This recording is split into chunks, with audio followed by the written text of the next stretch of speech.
नमस्कार प्रणाम आप लोग के स्वागत बा हमारे यूट्यूब चैनल भोजपुरी टेन टोन में। तो आज के खबर बा भोजपुरी की सुपर स्टार लोग एक फिल्म के कितना चार्ज लेवल। तो आई जा आप लोग के वीडियो शुरू करतानी।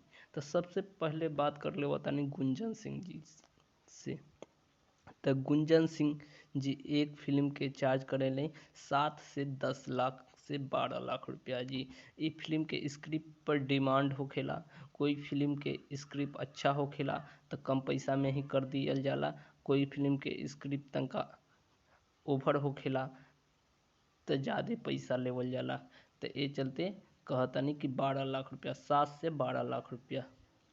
अब बात करल जाता नहीं हम भोजपुरी के उभरते हुए सितारे कलाकार प्रमोद प्रेमी जी के बारे में। तो प्रमोद प्रेमी जी एक फिल्म के चार्ज करेले 7 से 12 लाख रुपया जी। ये भी 7 से 12 लाख रुपया डिमांड करेले। आजा अब आप लोग के चाहते स्टाइलिश स्टार चिंटू पांडे जी के बारे में बात करे जाता नहीं। तो चिंटू पांडे एक फिल्म के चार्ज करेले 20 से 30 लाख रुपया जी। हाँ, ये चार्ज करेले 20 से 30 लाख रुपया जी। अब बात करल जाता नहीं युवा स्टार अरविंद अकेला के बारे में।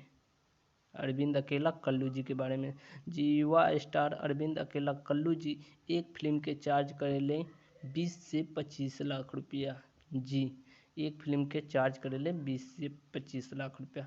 अब बात करे जाता नहीं भोजपुरी के सुपर रॉक स्टार सिंगर एवं एक्टर रितेश पांडे के बारे में। तो रितेश पांडे एक फिल्म के चार्ज करेले 15 से 20 लाख रुपया जी। 15 से 20 लाख रुपया। अब बात करे जाता नहीं भोजपुरी के राकेश मिश्रा जी के तरफ से जी। राकेश मिश्रा एक फिल्म के चार्ज करेले 30 से 35 लाख रुपया जी। हाँ, भोजपुरी के सुपर स्टार राकेश मिश्रा जी एक फिल्म के चार्ज करेले 30 से 35 लाख। अब बात करे जाते हैं भोजपुरी के यश कुमार मिश्रा जी से जी। सुपर स्टार ए भी बाड़े और ये फिल्म के करे के 35 से 40 लाख रुपया डिमांड करे ले। अब बात करे जाता है भोजपुरी के जुबली स्टार दिनेश लाल यादव निरहुआ जी के बारे में। तो आज की खबर बहुत ही इंटरेस्टिंग बा और ये एक फिल्म के चार्ज करेले लगभग 60 से 70 लाख रुपया और फिल्म में परसेंट भी लेवेले। तो अब बात करे जाते हैं भोजपुरी के सुपर स्टार सिंगर एवं actor power star Pawan Singh ji के बारे में। तो पवन सिंह जी एक फिल्म के डिमांड करेले 50 से 60 लाख रुपया जी। हाँ, ये भी 50 से 60 लाख रुपया डिमांड करेले।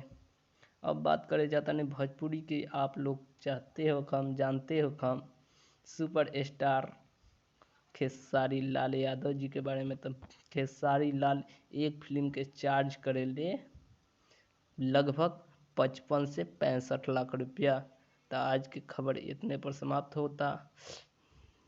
जाते जाते आप वीडियो के लाइक कर दें हम और चैनल के सब्सक्राइब नहीं कर ले जा तो चैनल के सब्सक्राइब कर दिए ले हम और बेल आइकन ज़रूर दबा दें हम। नमस्कार।